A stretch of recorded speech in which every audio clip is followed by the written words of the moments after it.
is lashes, tweezer, and your glue. So fiber grip tweezers have a full-on sweet spot. That is my favorite method, and it's the most controllable method you can use to make your volume fans. I'm gonna go ahead and turn my hand. So I'm using if you don't believe in me, straight from the 8, I'm walking with God, I don't need a drink. The devil be talking, I don't entertain. I'm walking in faith, I'm sowing my seed, I did it in faith, I gave it to God, and he made it great.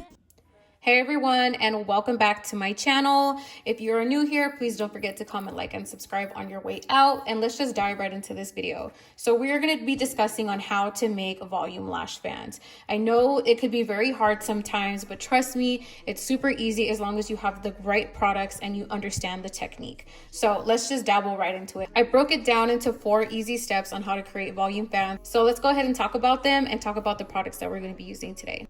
I believe when it comes to making volume fans, the 3 things that are the biggest factor is lashes, tweezer, and your glue. All these 3 tie in together so perfectly to create those beautiful volume fans. So let's go ahead and dive right into the steps that you're gonna need in order to achieve beautiful volume fans. Whether you want to create dark lash lines, density, you want to go ahead and create some fullness, you want to elevate your lash look, like creating beautiful volume lashes, whether it's a strip lash, a hybrid with lots of texture in that dark lash base, or maybe you're just taking a set from a nice wet set to a beautiful hybrid set. Volume lashes is definitely something that's never going to go away. So let's go ahead and break down the 4 easy steps that I found to make volume fans. Step 1 is choosing the correct tweezer. So I chose to use the 90-degree fiber grip tweezer. So fiber grip tweezers have a full-on sweet spot. So unlike other tweezers, you really have to go ahead and find the sweet spot, whether it's more towards the end of the tweezer, more towards the tip, or just right in the middle. I feel like a lot of people say that fiber grip tweezers are a little hard to get adjusted to. However, I beg to differ because the grip on these type of tweezers is just literally out of this world. It's like literally gorilla grip. Like they literally grab onto the lashes, pull off that strip so effortlessly, and as you guys can see, it just has a sweet spot whether you're picking up from the farthest of the tweezer to the end of the tweezer, in the middle of the tweezer. Another thing that I love about the tweezer is that I love that the opening is not too far. Unlike some volume tweezers that I've worked with before, they kind of tend to close up like this is how much they'll end up opening. That is what causes hand fatigue. It causes this muscle right here to contract more, as opposed to a lash that is more relaxed and more open. It makes it easier, so you don't really have to do so much work. Step number 2, which is choosing the correct lashes. Personally, for me, I love a good cashmere lash. Cashmere lashes have been the only type of lashes that I'll ever use when it comes to making volume fans, because they're so soft, so fluffy, they fan like butter, and they're not too matte to the point where they look fake, but they're not shiny to the point where they look like you can really see them when direct light is hitting them. I love that. I love how semi-matte these lashes are. I love how fluffy they are. I love how you could even see like there's hardly any glare from the light coming through. Like you could see it on the plastic, but you can't really see it on the lashes. Step number 3 is choosing a glue that works with your speed and dries at the appropriate time for your lash speed. That to me is the KIARA Sky Pro Lash Glue. You guys, I don't know how many times I have raves about this glue on my Instagram, on my TikTok, on my YouTube channel, everywhere. I love this glue. The retention is so good. I literally have designated clients that come to me every 3 weeks because of this glue. I even show a screenshot to show you guys here. Like, I'm not even joking. I have people coming into me I have clients that do come to me 3 weeks for fills, and they still look phenomenal. Like literally, hands down, by far the best glue I've ever worked with. If you use a glue that is too thick, your lashes will tend to fall apart when you go to make your fan. If your glue is too thin, you will notice that the lash will spread out when you go to apply it to the natural lash. So first things first, I'm gonna go ahead and brush out the lashes. I love doing this because, as you guys can see, it just fluffs them out so much more. So just gonna make it so much easier for me to pick up the lashes and go ahead and volume fan. All I'm gonna show you right now is how I pick up. and then I'll go ahead and zoom you guys out a little bit so you can actually see the method that I use to make my volume fans. I do use a pinch method. That is my favorite method, and it's the most controllable method you can use to make your volume fan. So first things first, you want to determine where you're going to pick up your lashes. Typically, it depends on what kind of fan you're making. If you want a more narrow fan, you're going to pick up more towards the top of the lashes. If you want a more wider fan, you got to pick up closer to the base of the lashes where these strip and the lashes meet, and that's going to create a more wider fan. However, I'm a narrow fan girly, so I just typically always grab in the middle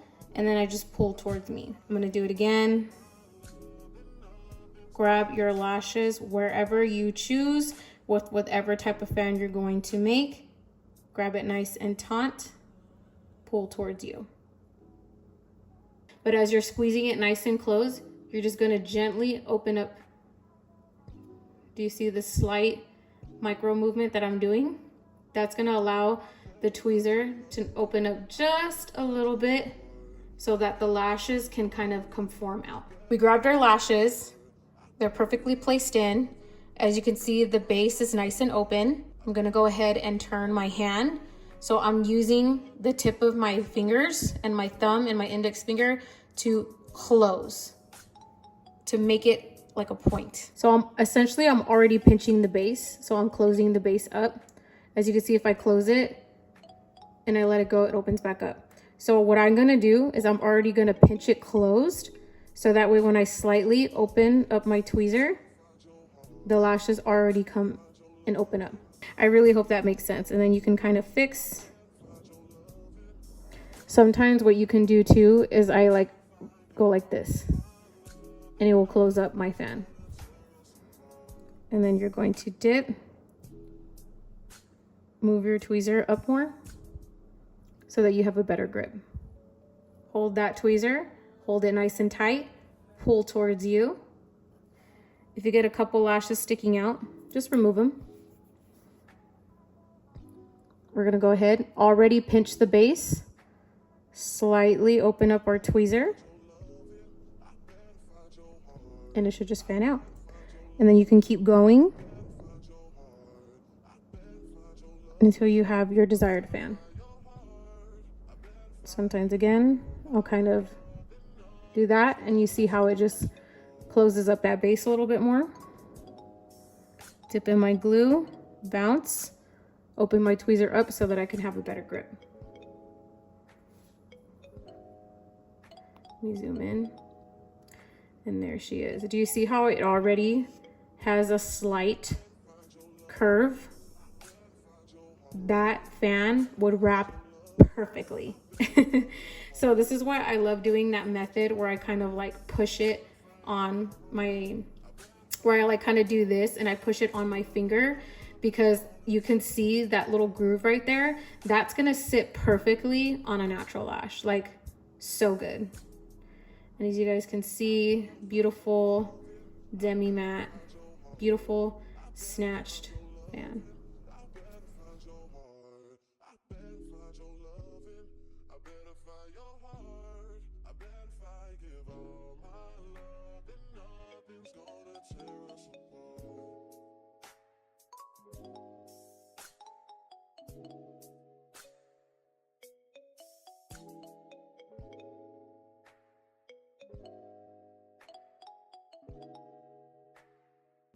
Alrighty guys, that is it for today's tutorial. I really hope that you guys enjoyed this video. I hope it was really helpful. I hope that I was able to explain things really well, and let me know what you guys think, and also give me any other video suggestions in the comment section down below. I love you guys so much, and I'll see you guys in my next tutorial.